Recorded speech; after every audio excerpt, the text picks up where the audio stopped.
Namami Chinmayam Devam Sadgurum Brahma Vidvaram Vasudeva Sutam Devam Kamsachanura Mardanam Devaki Paramanandam Krishnam Bande Jagadgurum Tvameva Mata Cha Pita Tvameva Tvameva Bandhusya Sakha Tvameva Tvameva Vidya Dravidam Tvameva Tvameva Sarvam Amadeva Deva Tvameva Sarvam Gurudeva Deva.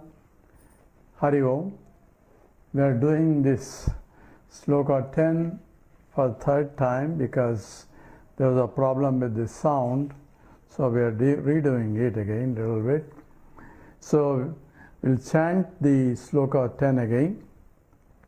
Yatra Vishwamidam Bhati Yatra Vishwamidam Bhati Kalpitam Rajju Sarpavatu Kalpitam Rajju Sarpavatu Ananda Paramanandaha Ananda Paramanandaha Sabodhastvam Sukham Chara Sabodhastvam Sukham Chara. Together.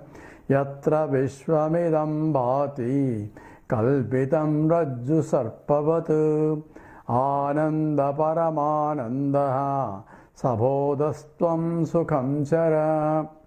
So Yatra, that's that which is essentially or where Vishwam Idam Bhati, the whole universe is illumined. That means where the whole universe is illumined, or that which illumines the whole universe.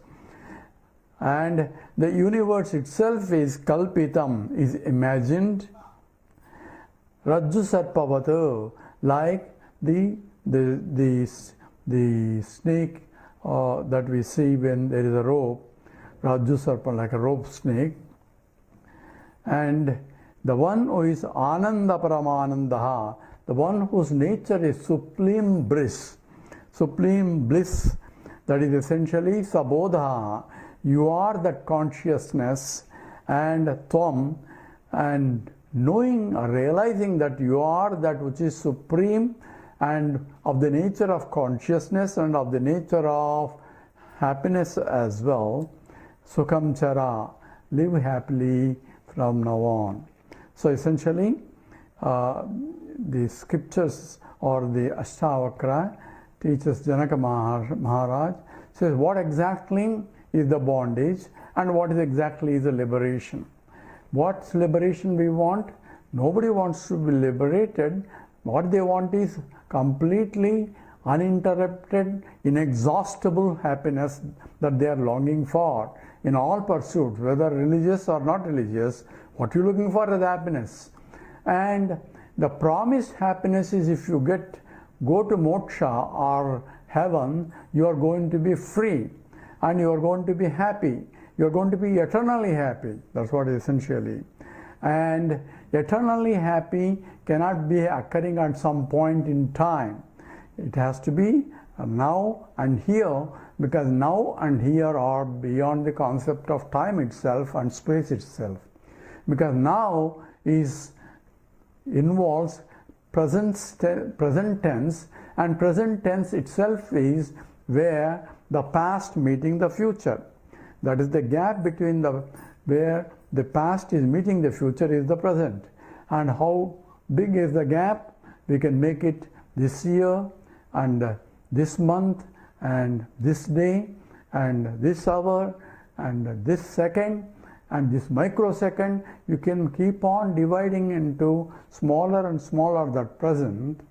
And the moment 1 second is gone, it's already passed, and the future second hasn't come, and this present now is where I can keep dividing even more, a microsecond or a picosecond and so on. Ultimately, there is nothing much to divide other than the one who is dividing. So what is independent of time is the only one, not the gap, but the one who is conscious of the gap. And he is the one who is dividing the time as well. And that is a conscious entity, and that you are. So you are eternally present right now and right here, not somewhere else or somewhere in heavens or some in Vaikuntha or Kailasa or some other place. You have to be liberated right here and right now. And what about this world? I feel I am limited by the world. He says that's all your imagination. This Vishwam Idam, the whole universe that you think is limiting you, is nothing but Kalpitam. Kalpitam is only imagination. So where is it imagined? Who is imagining? And this is a question that is being addressed exhaustively in the Vedanta from different points of view. Is Jiva imagining, or Vishwam is created by the Ishvara? So the two aspects are involved here. So question is, the Ishvara actually is the one who is the creator of the whole universe, because that's the one who became many, and Tadaikshada Bahusyam Praja Eti, he wanted to become many. What was that before? Existence alone was there. That Satchidananda Brahman alone was there before, and it is Ekam Eva Advitiyam. It is one without a second. That is, it is infinite, and that infinite suddenly saw. There is nothing really to see. That means it became a self-conscious entity, and it wanted to become many, and it became many. That's how the creation is accounted in the scriptures. So who became many? On what basis he became many? Based on the previous vasanas of the previous lives of all beings put together. That forms the seed for the creation. So the seed for creation is essentially the vasanas of all, or you can say karmas of all beings in the whole universe put together forms a basis, because they need a kind of universe to exhaust their vasanas. So a universe is created depending upon the type of vasanas that the people have in the past life. So if you don't like the creation, don't blame the Ishvara.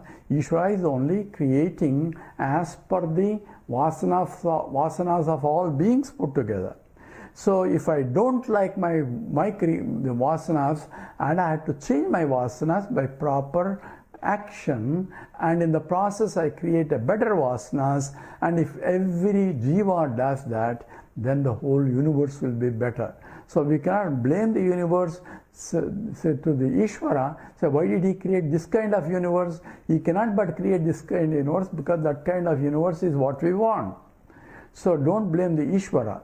So Ishvara creates according to the demand. The demand is by the vasanas of all beings put together. So here it is samashti vasanas of all beings put together, and it is the Ishvara that is creation. So Kalpana is done, creation is done by Ishvara as per that model. So, but if you look at the example of a dream creation, when I go to a dream world, from a waking state I turn light off, and I'm sitting and sleeping in the air-conditioned room, and I'm went to sleep, and in the dream I am dreaming, I am creating a dream world based on my own vasanas, that is suppressions and oppressions of the waking world. I am projecting the whole universe there. But when I am in and enter into that universe as though one jiva entering into the world.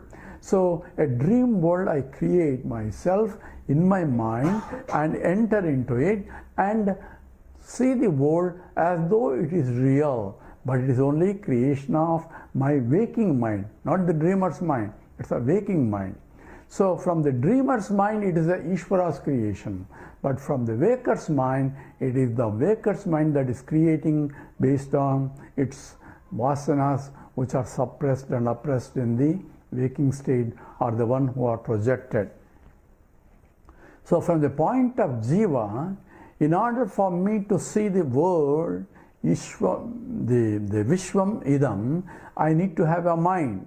So when I go to deep sleep state, even though the world may be created by the Ishvara, I am fooling it completely, because I am not there, or my mind is not there. So even though it may be creation of the Ishvara, it is Jiva's mind is required for perception and also for activities in the world. Therefore, the mind is required. So from the point of the mind of the Jiva, it is the mind's creation, and as though, because without the mind, the world cannot be seen. But it's not like Vijnanavada, where Vijnanavada is a part of the Buddhism, where the individual mind creates and then perceives. It's not like that. In sense, I don't create a rope and then perceive whether it's a rope or a snake.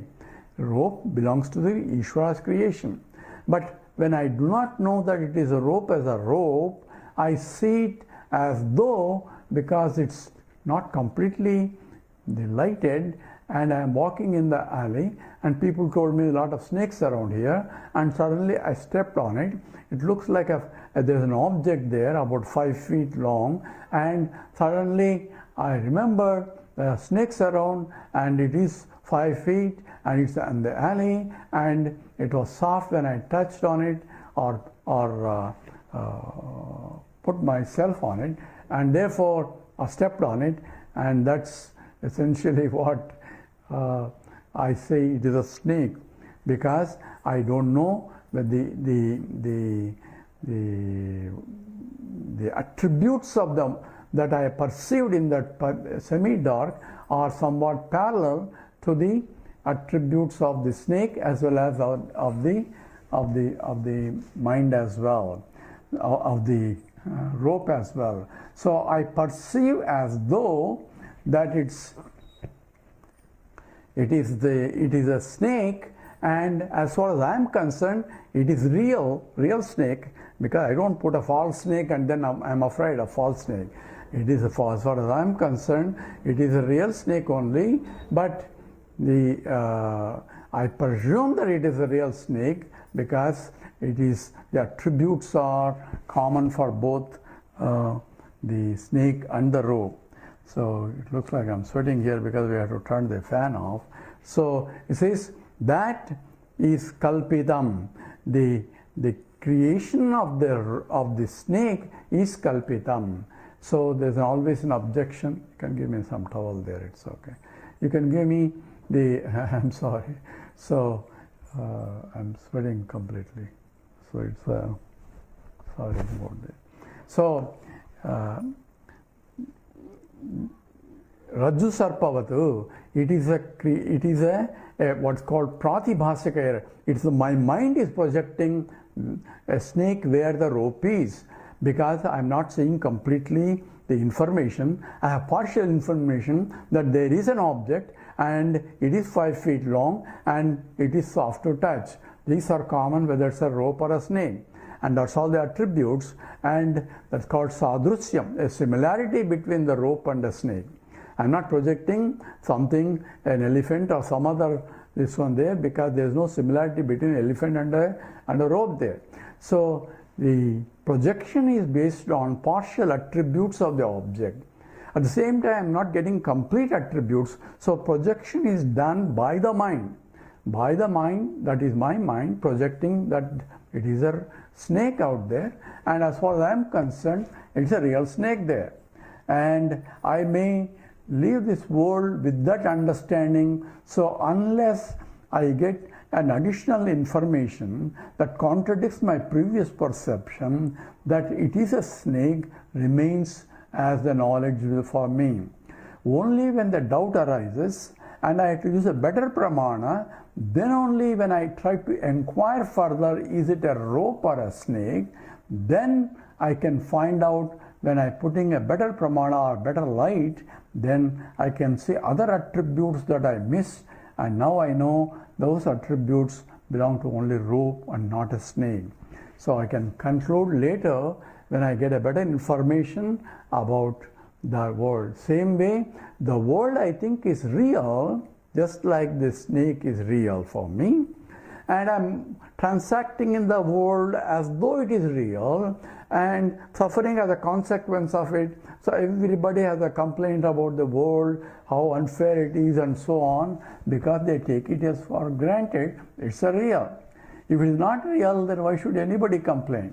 So people complain only because they take it as a real, and the real only causes a problem, and the problems are real. Just as the snake is real, and that caused problems for me in terms of my blood pressure and all other, the adrenal glands and all that, everything is because of the false snake.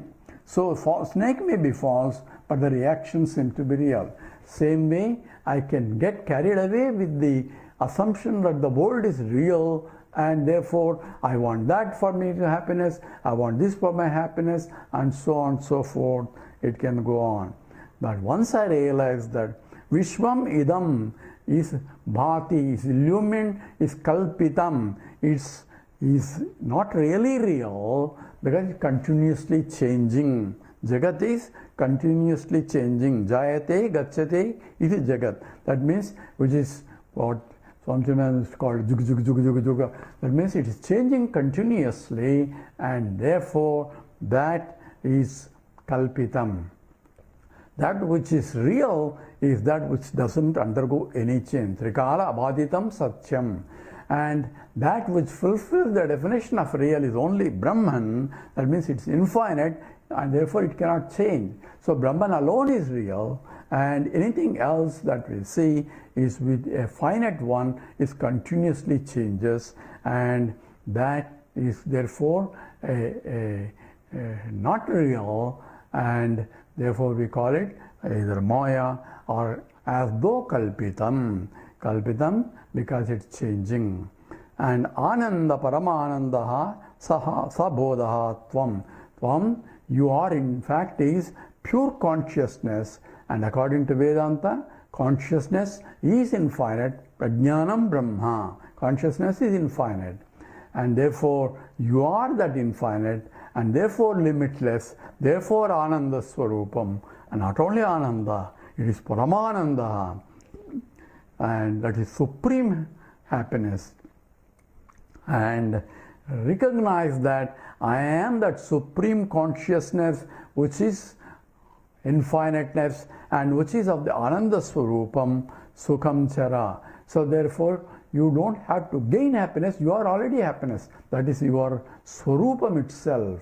Your intrinsic nature itself is happiness. And therefore you revel in yourself, and that's what Krishna calls it as Sthita Prajnaha.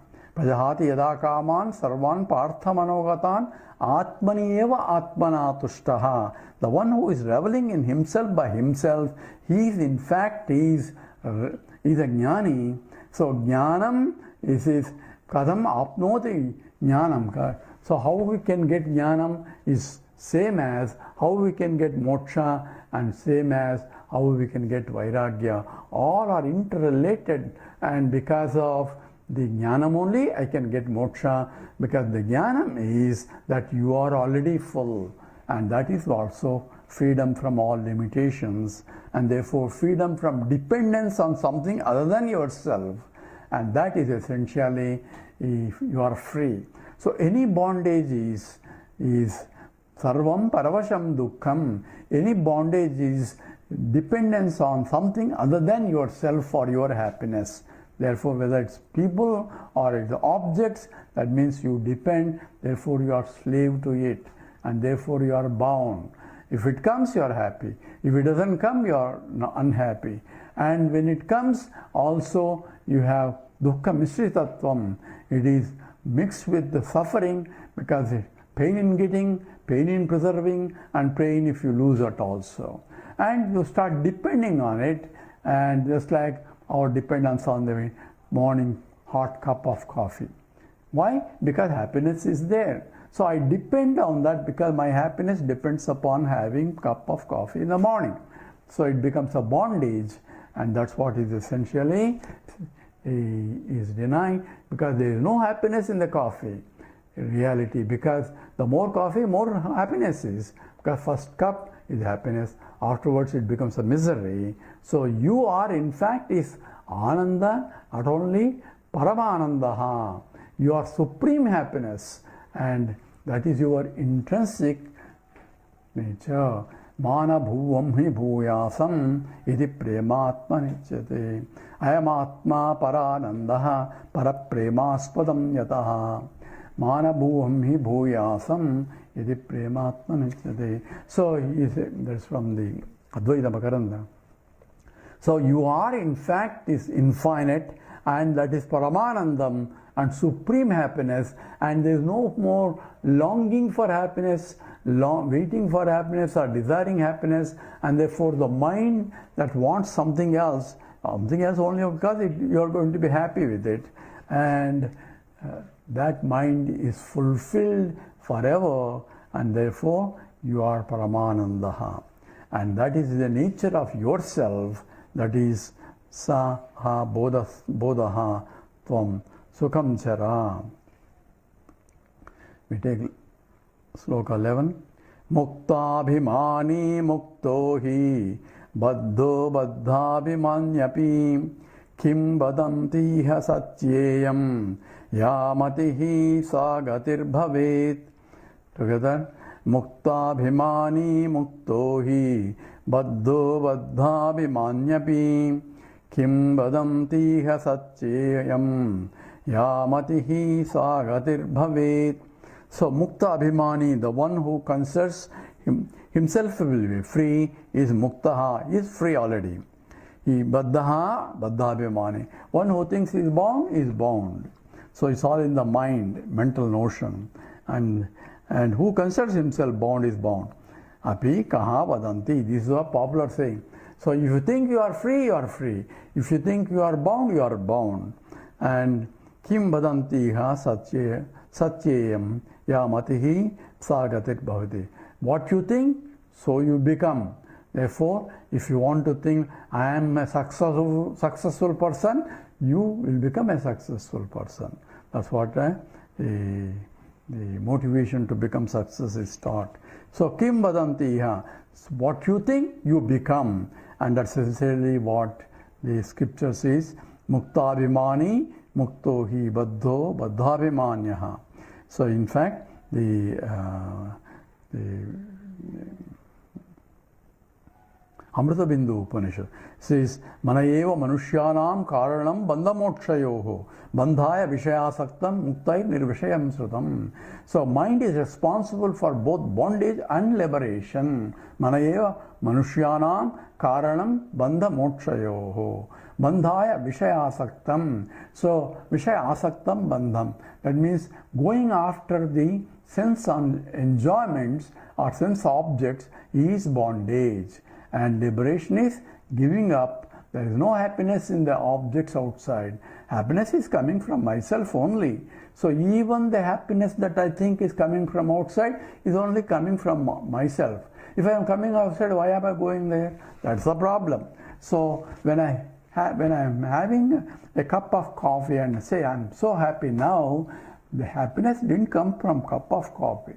What it came is actually my mind, which is longing for coffee. I want coffee, I want coffee, I want coffee. Now fulfill, and the mind has become self-contented, and therefore it is calm and serene, and in those moments of calmness, the happiness that I am is reflected continuously. Therefore, the happiness that I get is not from the coffee, it's from my own self. But if I can directly tap and recognize that I am happy all the time, then I don't depend on anything at all for my happiness. That's what is called the Prajahati Yada Kaman Sarvan Parthamanogatan. He doesn't have any desire for any object because he's already full. If I am completely full up to the neck and somebody comes a delicious sweet that I like, you think I'll eat? Because I'm already full. So says no thank you, maybe I'll eat later. But because right now I am full as I am. If I am full all the time, then I don't need anything else. If it comes, okay, if it comes. If it doesn't come also, it's okay. So Jnani doesn't avoid also, or nor Jnani goes after. If it comes as per prarabdha, he will enjoy it. At the same time, he doesn't longing for, wanting for, desiring for, or feeling unfulfilled or inadequate person, that mind is not there, because mind is already contented, unfulfilled. So a popular saying, Muktabhimani muktohi, Baddho Baddhabhimanyapi, Kim Vadanti Satyayam Yamatahi Sagatir Bhave. So here Ashtavakra emphasizes, what you think, you indeed become. This has become a proverb in English also. We'll do follow now. Atma Sakshi Vibhuhu Purna, Atma Sakshi Vibhuhu Purna, Eko Muktaschidakriyah, Eko Muktaschidakriyah, Asango Nispruhasyantaha, Asango Nispruhasyantaha, Brahmat Samsari Vaniva, Brahmat Samsara Vaniva. Together. Atma Sakshi Vibhuhu Purna, Eko Muktaschidakriyah, Asango Nispruha Shantaha, Brahmat Samsara Vaniva. So Atma Sakshi Vibhuhu, Atma Sakshi, the self, the Sakshi, the self as the witnessing consciousness that we are talking about, is Vibhuhu, is all-pervading, is infinite, and Purnaha, it is completely full. All-pervading, all are similar terms. So Atma Sakshi, the witnessing consciousness, is infinite, and it is Purnam, it is Ekaha, it is one without a second, and Muktaha, it is already free, there is no bondage. And Chit, it is of the nature of consciousness. Akriyaha, it is never a doer, because it's being infinite, it cannot even do, even if it wants to do. Asangaha, so there is no the attachment, because there is nothing other than itself to get attached. Attachment is something other than yourself for me to get attached. So if there is nothing other than, then whom should I get attached? So I am already infinite. So all are implication that being infinite, I am already asangaha. So asangaha, nispruhaha. So there is no more desire anymore, because I am already purnam. So purnamada, purnamidam. That's what essentially Purna Sloka is. And I am already full. And this is full, I am full. That's how the sloka is anyway. The nispruha, desirelessness is there. Shantaha, peaceful, that means peaceful and serene, and no perturbations anywhere, because the perturbation is something other than myself has to occur, and that's not there. Brahmat, and due to wrong understanding, due to Brahma is the false understanding, and samsaravattiva. So I am taking myself as a samsari due to wrong understanding. So what is required is jnanam, and that's the first question that was asked by Janaka. So kim jnanam apnoti, how we can get the katham jnanam apnoti, kadam muktir bhavishyati, vairagyam kadam praptam, tad bruhi mama prabho. So here, that is, you are already free. So how am I going to become free? You don't need to become free. In fact, freedom is infiniteness, and you cannot become infinite. Finite things cannot become infinite. Even anybody promises you are going to be absolutely happy. Absolute happiness comes only from infiniteness, and you cannot become infinite if you are finite. If I am already infinite, then why do I need infinite if I am already infinite? Unless I do not know that I am infinite, then what I need is an education, jnanam, katham jnanam apnoti, that I am is purnaha. That is what is required. Asangaha, nispruha, shantaha, brahma samsaravaniva. Because of delusion, I take myself what I am not, and therefore I suffer the consequence. Why do we say I take myself what I am not? Because everyone, we said, introduces himself as I am this. So the very definition and very introduction implies that I am already confused because I do not know who I am. Therefore, I am taking what I am not as I am. I can take that what I am not as I am for transaction or for drama's sake. So when an actor playing in the drama, I am playing in the scene. Suppose I am playing the role of a king, and if somebody asks, who are you? I have to say I am a king.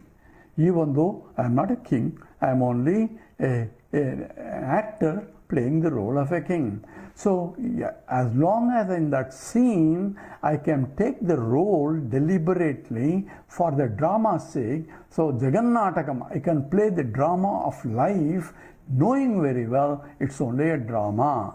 And I am not really an individual, I am actually actor playing the roles. So roles will have a problem. King may have a problem. I may become a beggar in the next scene because if I lost the empire. So the king may become a beggar and beggar may become a king. Called a story also, Raju, the fellow becomes a king and other fellow becomes the prince become a pauper. And all that things can happen in the drama. But in reality, it is the truth is I am always full. And when I take myself what I am not, and I suffer the consequence of that misunderstanding, and the reason I am taking what I am not as I am, because I do not know who I am. The solution to the problem is, know that I am already infinite, I am asangaha. So the whole statement slogan is, I am Sakshi, I am the witnessing consciousness, who is Vibhuhu, all-pervading, Purnam, infinite, Ekaha, one, and Muktaha, liberated already, Chit Swarupaha, and Akriyaha. I am of the nature of consciousness and of the nature I am never a doer, and therefore I have never done anything. So vasanas do not belong to me, karmas do not belong to me, because I am never a doer. So even in the past also I was not a doer. I take the role of a doer unnecessarily and suffer. That is the only thing is I have to give up that. So a jnani doesn't have any karma at all from the point. Body, mind, intellect, which is the product of the karma, will have the product of the karma. So one has to be careful who has the product of the karma. So here asangaha, because the jnani is unattached, and nispruhaha, no desires, and shantaha, and brahmat samsaravaniva. So he is a samsari, as though he looks, but if I take myself as what I am not, then samsara became a real and other things not become a real. So ulta siddha will happen. So with that we'll stop. Om Purnamada Purnamidam Purnat Purnamudachyate Purnasya Purnamadaya Purnameva Vasishyate. Om Shanti Shanti Shanti. Harihi Om Sri Gurubhyo Namaha. Harihi Om.